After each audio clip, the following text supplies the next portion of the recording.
Hello mga boss, inyo Anthony sa El Nino Conditioning System. Ang observant na wagmamanok, ang online handler nyo.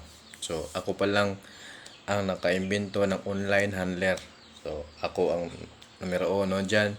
Ako ang unang nagtuturo ng online na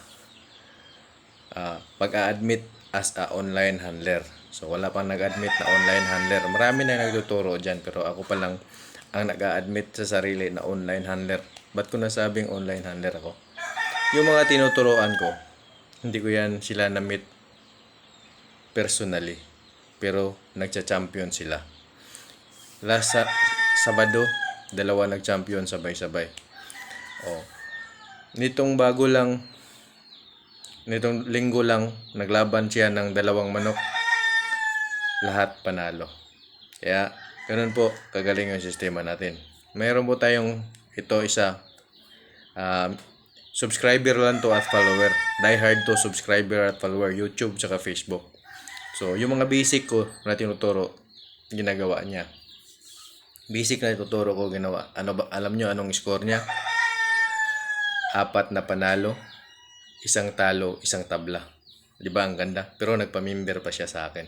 So, ganun siya tumanaw ng utang laloob sa akin. 3 laban niya, yung bagong laban niya, 3 laban niya, 2 panalo, 1 tabla. Ganon siya tumanaw ng utang laloob sa akin. Natuto na siya sa mga tinuturo ko na basic, pero nagpa-member pa siya sa akin. Ayos na ng score, di ba? 4 wins, 1 draw, 1 loss. Yun ang score niya. Simula nung nanood siya sa akin, simula nung natutunan niya yung sistema ko, basic ko lang yun. Gusto niya matuto ng sikreto, kaya nagpa-member siya sa akin. Nang manalo na siya ng dire-diretsong panalo. So, ayos ang score niya ngayon, pero nagpa-member pa siya sa akin. Ganun po, dapat kayo. Sa lahat ng medyo alinlangan kayo sa mga kaalaman nyo, kahit nagpapanalo na kayo, huwag kayong mahiyang magpa-member sa akin porket backyard ako. Sasabihin nyo, mas lamang kayo. Nagkakamali kayo. Mas maraming alam to. Kasi bawat galaw ng manok ko, bawat pagpapagalaw ng manok ko, bawat vitamins, bawat gagawin ng manok ko, inaalam ko yan ano ang magiging resulta. Andito na po yan lahat. Hanggang ngayon, nagde-develop pa rin ako kung paano pa i-improve yung sistema ko. So, sa mga member ko dyan, 200 na mahigit. Alam ko nagpapanalo na kayo. Kung mag-struggle kayo sa score nyo, i-PM nyo lang ako. Andyan naman yung messenger ko, Ninyo Anthony Muanya. Facebook ko, Ninyo Anthony Muanya. YouTube ko, Ninyo Anthony Muanya. Wala akong tinatago na identity. Kaya, sa gusto matuto sa aking sistema, mag-PM lang kayo. Meron, ngayon, may naghulugan. O, hulugan siya. Nagbigay siya ng kalahati. Tapos, nagpaturo siya sa akin. Walang problema sa akin yan. Walang problema.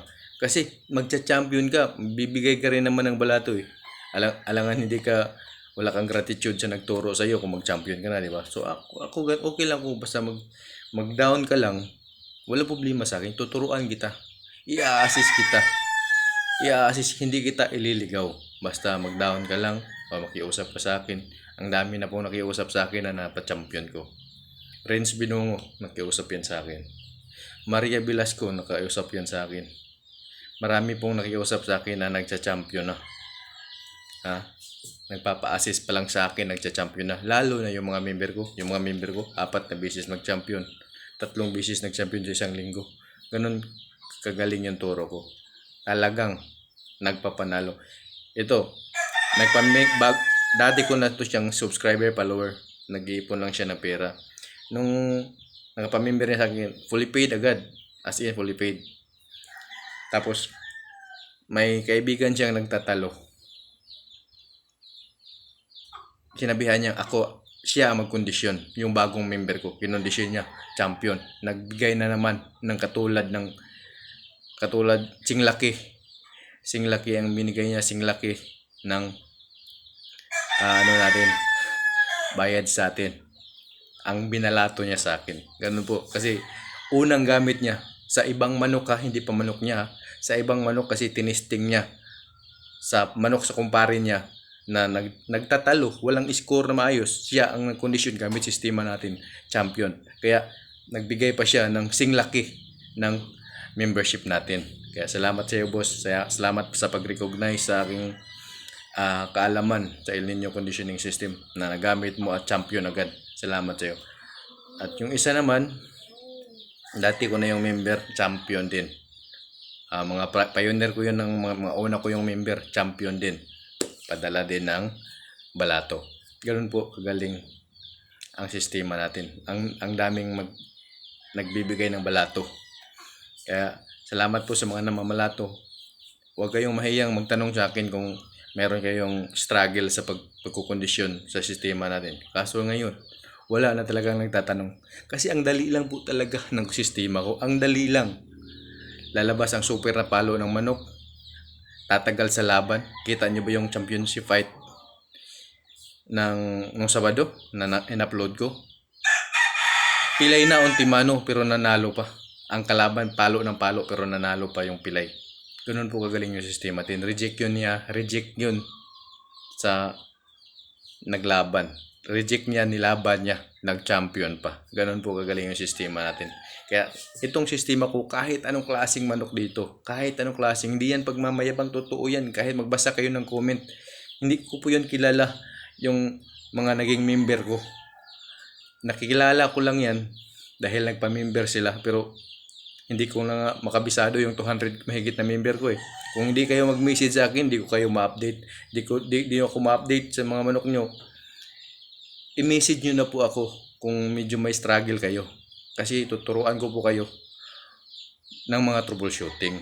Kaso wala na po talagang nag-update. Kasi ang dali lang matutunan at nagpapanalo sila. Sino pa ba magpatanong sa iyo kung nagpapanalo na yung mga tinuturuan mo, di ba? Kaya okay lang yun. Pero basta kung may struggle kayo sa paglalaban ng manok, kahit anong problema sa pagmamanok, basta member kita, hindi kita pababayaan.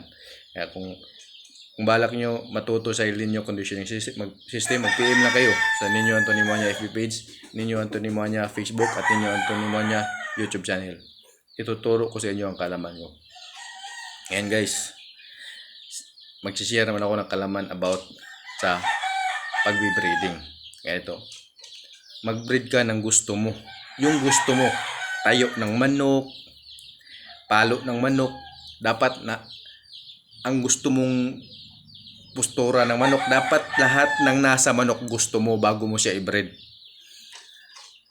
Yun ang selection. Pero wag kang sumunod sa ibang criteria ng seleksyon, ng sarili mong criteria.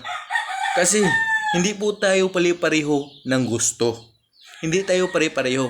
Porket ang gusto niyang i-breed ganyan, ganoon na rin sa'yo, hindi. Kung mag-breed ka po, yung sarili mong gusto. Tulad ko, gusto kong i-breed ay bulik dum. Yun ang gusto kong paborito ko ever since nagmamanok ako. Yun ang hinahanap kong balahibo. Kaya hanggang ngayon mayroon akong dum at napapanalo ko ng maraming beses. Yun ang gusto ko talaga. Yun ang gusto ko. Ang palo ng manok, gusto ko. Ang itsura ng manok, gusto ko. Ang kulay ng manok, gusto ko. Lahat ng gusto mo dapat nasa manok. Huwag yung gusto niya i-breed mo. Yung gusto mo. Yung gusto mo. Kung breeder fighter ka, pwera na lang kung nagbibenta ka for commercial, 'di ba? Kung anong gusto ng customer mo, 'yun ang i-breed mo. Pero kung ikaw ang gagamit ng manok mo, dapat gusto mo yung binibreed mo. Magugustuhan din 'yan ng mga tao pag naipapanalo mo. Gusto mo ang breed, ang kulay ng manok na bibreed mo, gusto mo ang palo niya, gusto mo ang tayo niya, gusto mo ang forma niya. Lahat ng gusto mo dapat nasa isang manok bago mo siya i-breed. Ganun po. Dapat winner. Mas maganda winner na para tested na siya. Ganun po ang pagpili sa broodcock.